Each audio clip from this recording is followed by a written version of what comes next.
এই এলাকায় কাজদারে কি হয় সব আমরা জানি। আবে ওই আমি এলাকা দাদা করছি তোরা যেগুলো তা দেখছস হেড তুই কি বার করছস আমি বাজারের ভিতরে দাদা করছি তুই তা মাপতে পারবি না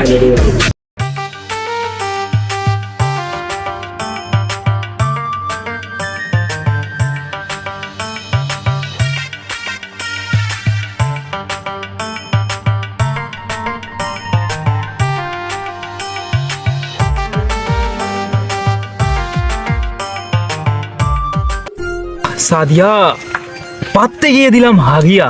আমার পুরাতন প্রেমিকার নাম ছিল সাদিয়া। নতুন ডারা। এই এই বাচ্চারা চুপ করো। স্যার আলে দিও আমি এই এলাকার শিক্ষার আলো ঘরে ঘরে পৌঁছে দেবো। সাদিয়ার ঘরেও। হ্যালো মিস সাদিয়া, তোমাকে ভালোবাসি আমি মন দিয়ে। এই আমিও তোমায় অনেক ভালোবাসি। এই সর রে ওস্তাদের কাছে সর রে বসে তুই সর এই সর এই এলাকায় চলবো না কোনো মদ, পোলা মাইয়া চিপাই পাইলে চলবো শুধু কর।